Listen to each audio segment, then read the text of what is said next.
کہ ایک وقت آنے والا ہے، سوف یأتی علیکم زمان، تمہارے اوپر ایک وقت آئے گا، اور اس وقت میں کیا ہوگا؟ فرمایا اس وقت میں یہ ہوگا، لا یبقى من القرآن الا رسم، کہ قرآن کریم صرف لکھا جائے گا بس، بڑی خطاطی ہوگی، بڑے عمدہ ڈیزائنوں میں، بڑے عمدہ پیرائے میں، بڑی خوبصورت آیات کر کے زبردست مصحف، زبردست طریقوں سے لکھا جائے گا۔ لا یبقى من القرآن الا رسم ولا یبقى من الاسلام الا اسم، اور اسلام صرف نام کا ہوگا، صرف نام کا، باقی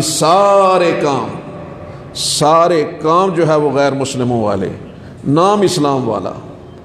یہ جو آتا ہے جاء الحق وزهق الباطل ان الباطل کان زہوقا، کہ حق آ گیا باطل مٹ گیا۔ ہمارا ایمان ہے، قرآن حق ہے، اسلام حق ہے، ایمان ہے نا ہمارا، ہاں کہ اسلام حق ہے، ایمان حق ہے، قرآن حق ہے، یہ ہمارے پاس ہے، پھر کیا وجہ ہے کہ ہم ترقی نہیں کر رہے؟ جن کے پاس قرآن نہیں ہے وہ ترقی کر رہے ہیں، جن کے پاس حق نہیں ہے وہ ترقی کر رہے ہیں۔ تو حضرت مفتی اعظم پاکستان حضرت مولانا مفتی محمد شفیع رحمہ اللہ تعالی نے اپنی تفسیر میں حضرت تھانوی کے ملفوظ سے اس اہم اشکال کا جواب دیا۔ فرمایا اس کا جواب یہ ہے کہ جب دیکھو کہ باطل ترقی کر رہا ہے، سننا غور سے، جب دیکھو کہ باطل ترقی کر رہا ہے، حق والے تنزلی کی طرف جا رہے ہیں، تو پھر غور کر کے دیکھنا باطل نے حق والوں کی صفات کو اپنایا ہوگا، باطل نے حق والوں کی صفات کو اپنایا ہوگا، اس لیے وہ صفات اپنا کے ترقی کر رہے ہیں، اور تم نے باطل کے کبھی خصائل کو اپنا کر تنزلی کی طرف جا رہے ہو گئے۔ آج بالکل اگر دیکھا جائے تو آج خیانت اور بددیانتی جب دیکھی جائے، ایک چیز ہے مسلمان ملک کی بنی ہوئی ہے، اس پہ لکھا ہے میڈ ان پاکستان، تو اس کو لیتے ہوئے بندہ ہچکچائے گا۔ اسی کے ساتھ ایک چیز ہے 3 گنا قیمت زیادہ ہے، اس پہ لکھا ہوگا میڈ ان جرمنی، اس پہ لکھا ہوگا میڈ ان اٹلی، وہ 3 گنا قیمت دے کر لے گا، کیونکہ چیز صحیح ہوگی۔ تو ہونا تو یہ چاہیے تھا کہ جس کے پاس حق ہے، ہونا تو یہ چاہیے تھا جس کے پاس اسلام ہے، ہونا تو یہ چاہیے تھا جس کے پاس دین ہے، اس کی بات، اس کی بنائی ہوئی چیز کو دنیا قبول کرتی۔ لیکن آج یہ ہے کہ ہماری صورتحال یہ بن گئی ہے کہ کسی چیز میں ہمارا نام لگا ہو تو لوگ متردد ہو جاتے ہیں کہ آیا یہ درست بھی ہوگی یا نہیں ہوگی۔ کیوں؟ اس لیے کہ جھوٹ، اس لیے کہ ملاوٹ، اس لیے بدعہدی، اس لیے بددیانتی یہ ہماری فطرت کا حصہ بن چکی ہے، اور جس قوم کے اندر یہ خصائل رذیلہ آ جائیں وہ قوم مٹ جایا کرتی ہے، اس قوم کا وجود مٹ جایا کرتا ہے۔ میرے قابل احترام دوستو، یہ قرآن والی نعمت اتنی بڑی نعمت کہ جب یہ اترتا ہے اس کی ایک صورت اترتی ہے، ملائکہ کے جرمٹ میں قرآن اترتا ہے، محبوب دو عالم صلی اللہ علیہ وسلم کے سینہ اطہر پہ اترتا ہے، محبوب دو عالم کے سینے کا انتخاب میرا رب فرماتا ہے۔ میرے بہت ہی قابل قدر دوستو، تو پھر یاد رکھو کہ قرآن کریم تو عزت والا ہے، ہم اگر اس کے ساتھ لگ جائیں تو اللہ ہمیں بھی عزت عطا فرما دے۔ قرآن عزت والا ہے، قرآن عظمت والا ہے، لیکن آج امت نے قرآن کو حقیقی معنوں میں چھوڑ رکھا ہے۔ آج ناظرہ قرآن نہیں آتا، آج ناظرہ قرآن نہیں آتا، آج ہمارا بیٹا انگریزی فرفر پڑھے گا لیکن اسے اللہ کا کلام ناظرہ نہیں آتا۔ کیا یہ سوال نہیں ہوگا؟ یاد رکھو میرے دوستو، کل میدان محشر میں کسی سے یہ سوال نہیں ہوگا کہ تم پی ایچ ڈی کر کے کیوں نہیں آئے،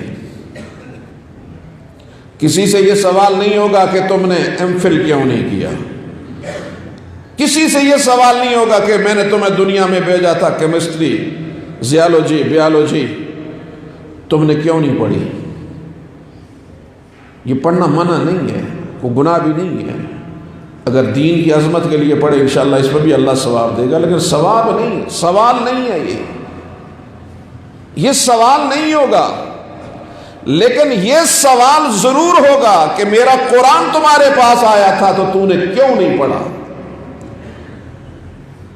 کذالک اتتک آیاتنا فنسیتها،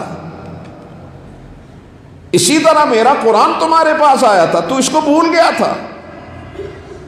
فَكَذَلِكَ الْيَوْمَ تُنْسَى، جس طرح تو دنیا میں میرے قرآن کو بھول گیا تھا، آج برے محشر میں رب تجھے بھول گیا ہو۔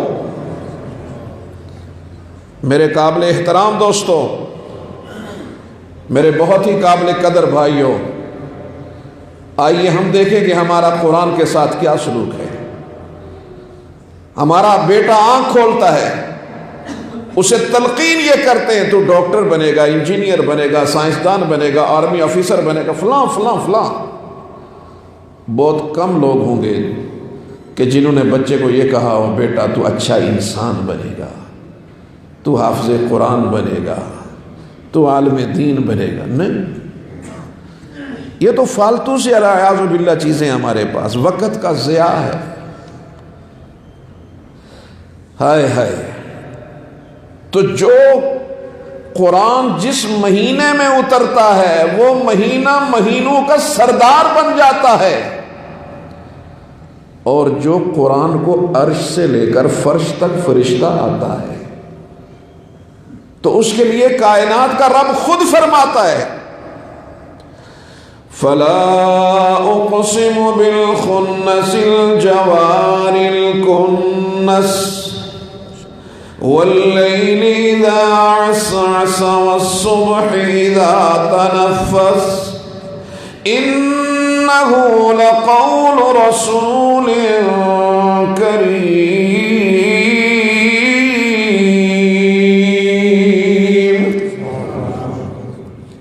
ایسے نہیں کہا، قسمیں اٹھا اٹھا کر، کائنات کا رب قسمیں اٹھا اٹھا کر فرماتا ہے کہ یہ جو فرشتہ ہے نا، جو قرآن لانے والا ہے، یہ بڑی عزت والا ہے۔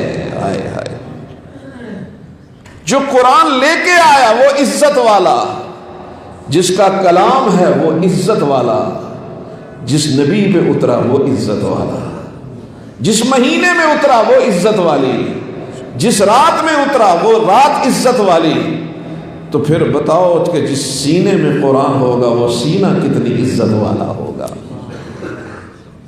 لہذا رمضان کے اس مہینے میں آؤ، ہم اپنا تعلق قرآن کریم سے جوڑیں، قرآن کریم کو خود بھی سیکھیں، اولادوں کو بھی سکھائیں، خود بھی پڑھیں، اولادوں کو بھی پڑھائیں۔ آج اللہ کا کرم ہے کہ شاید ہی کوئی گاؤں ایسا ہو جس میں کوئی حافظ اور قاری موجود نہ ہو۔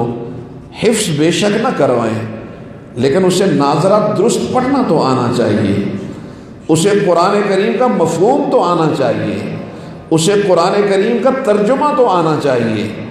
اگر ہم اس پر کوشش کریں گے تو انشاءاللہ العزیز، اگر ہم اپنی اولاد کو جو ہے وہ پڑھانے کے لیے امریکہ اور نہ جانے کہاں کہاں پہنچ سکتے ہیں، تو اپنے محلے اور گلی کے قاری صاحب سے اپنے بچے کا قرآن درست نہ کروائیں، تو پھر یہ قرآن کے ساتھ ہمارا کتنا کمزور تعلق ہوگا۔ اللہ رب العزت ہمیں قرآن کے ساتھ جڑنے کی توفیق عطا فرمائے۔ انشاءاللہ اسی موضوع پہ ہماری گفتگو چلتی رہے گی۔